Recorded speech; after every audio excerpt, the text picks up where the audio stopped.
जो उपासक सदैव जप परायण रहना चाहता है उसे चाहिए कि अधिक चावल ना खाए, क्योंकि चावल बादी और गैस बनाने वाला होता है और आलस्य प्रमाद बढ़ता है।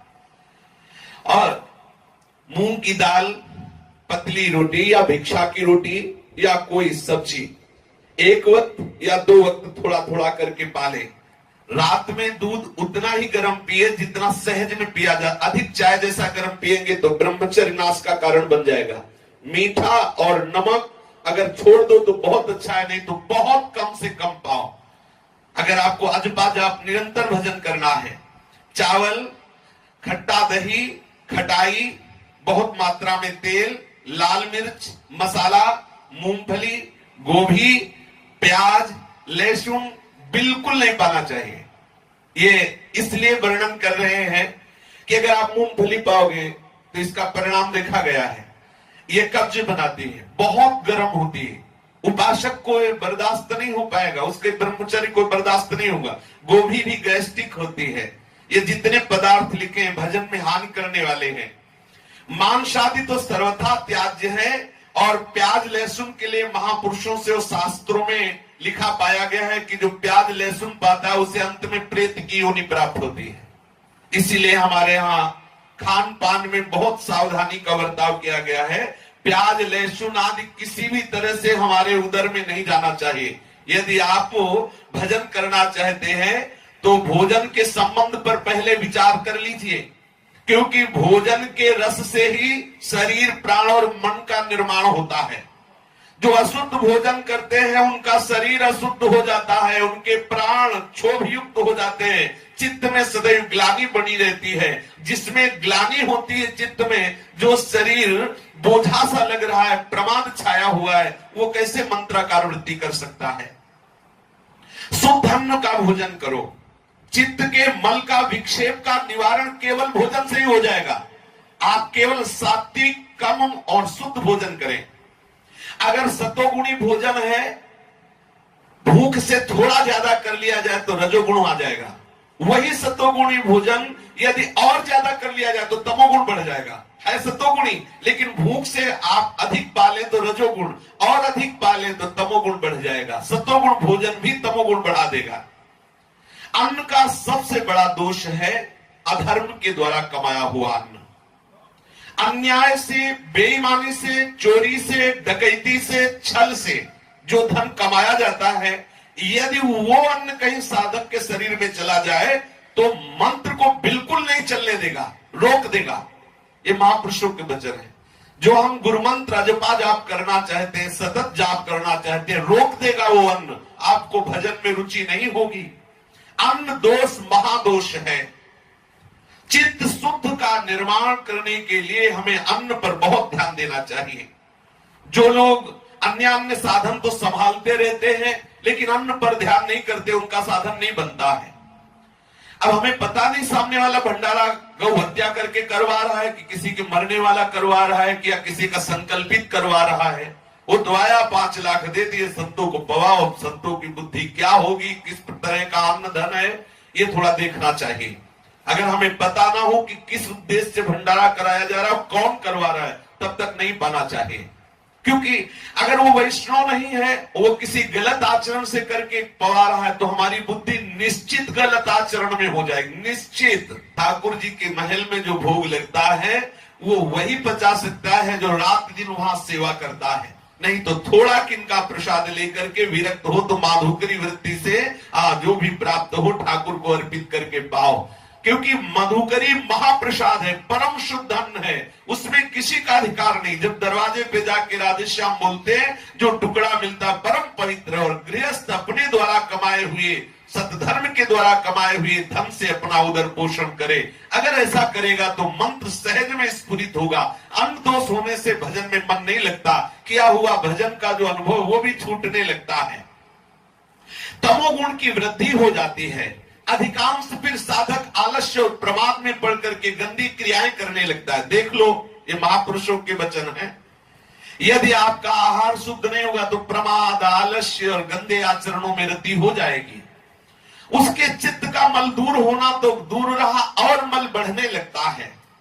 अपनी कमाई का अन्न, दूसरे का चित्त जिसमें ना दुखा हो, बेईमानी ना की गई हो, ऐसे अन्न से अपना चित्त शुद्ध करे गृहस्थ और सतत भजन करे। और विरक्त सदैव माधुकरी वृत्ति से अपना उदर पोषण करे।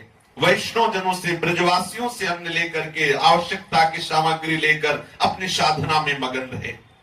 भोजन में सबसे पहले बात देखनी है कि ये भोजन पवित्र है कि नहीं, किस उद्देश्य से दिया गया, तभी उपासक ले। माधुकरी में इसका कोई विधान नहीं।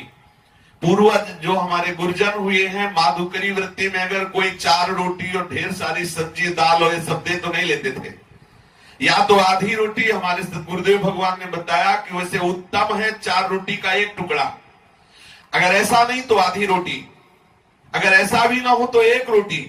अगर 2 रोटी ले ली तो इसके बाद फिर माधुकरी वृत्ति ही नहीं मानी जाएगी। आप बैठ के पा लिया, फिर क्या, फिर 4 रोटी एक ही जगह से सब बंधवा लिया, ये नहीं। हम 5 घर जाएंगे, प्रारब्ध अनुसार भगवत इच्छा से जो मिलेगा वो ले, थोड़ा थोड़ा, अगर दाल सब्जी थोड़ी थोड़ी ले ली, 1-1 टुकड़ा रोटी, आधी आधी 1-1 ले ली, 5-7 घर चले गए, 7 रोटी हो गई, हमारा काम बन गया। जो मनाया शुद्ध, एक आज पाया, अगर बच गई तो कल पाया। माधुकरी में बासी अन्न नहीं माना जाता, माधुकरी को बासी नहीं कहते। महापुरुषों ने तो 10-10 दिन, 20-20 दिन की रोटी मांग के लाके उसे टांग दी, उसे पाते रहे हैं। जिसमें किसी का हक मारा गया हो, बेईमानी की गई हो, या किसी के संकल्प के द्वारा ऐसा अन्न पाने से साधक का मन जो है वो भजन से रहित होने लगता है। जब कभी तुम्हारा भजन छूटे और कामना जागृत हो तो 2 बात देख लेना, या तो भोजन गलत हो गया, वैष्णव अपराध बन गया, नहीं तो साधक जो भजन करता है उसका भजन छूटना और काम आदि दोष आना हो ही नहीं सकता। जहां भजन है वहां काम कहां है। अगर आ रहा है तो 2 बात देख लो, भोजन अशुद्ध हो गया या कोई वैष्णव अपराध बन गया। भोजन में 3 प्रकार के दोष माने गए हैं, जाति दोष, आश्रय दोष और निमित्त दोष। जाति दोष वो है जो स्वभाव से ही कई पदार्थों में रहता है, जैसे प्याज है, लहसुन है, शलगम है, गाजर है, ये जाति दोष युक्त आहार है, इसे नहीं पाना चाहिए। जो शास्त्र कह रहा नहीं पाना चाहिए, बिना प्रश्न किए हमें छोड़ देना चाहिए, वो नहीं पाना चाहिए।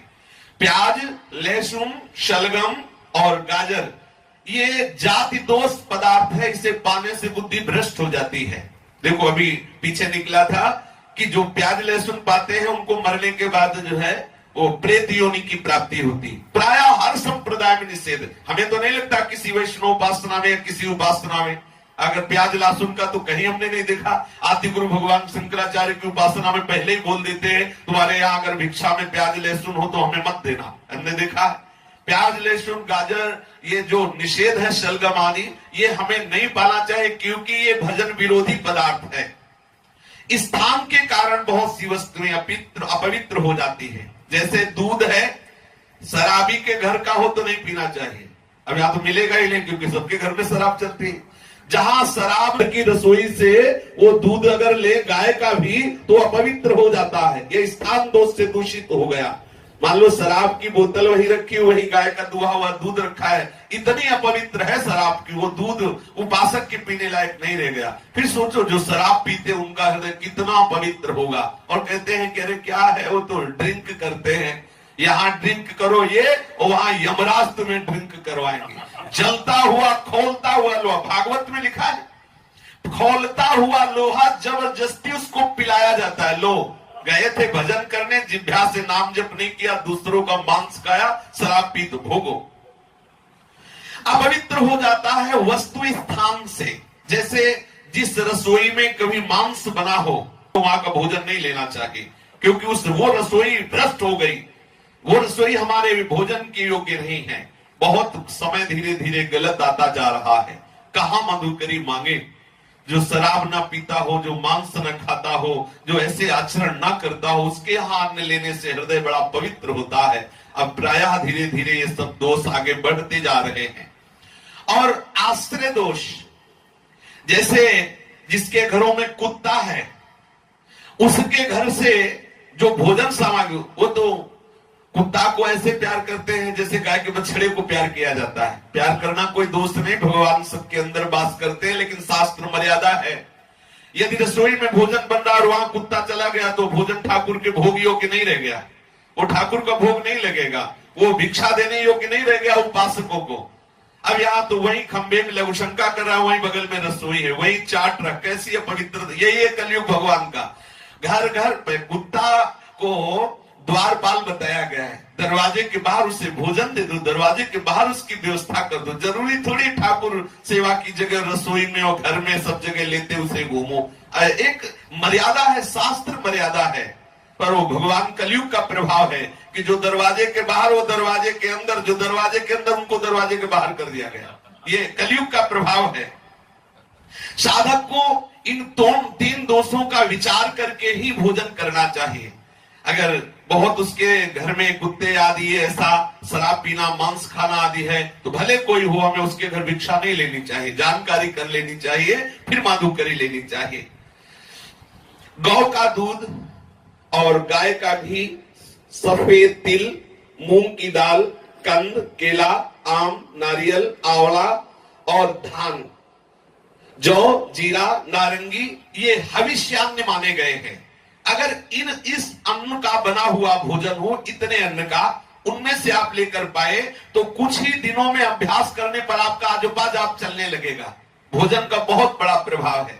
2 दिन आप पवित्र अन्न बनाकर ठाकुर को भोग लगा के पाए, 4 दिन समोसा की चटनी पा के देखे कैसा लगता है, खुद आपको अनुभव में आएगा।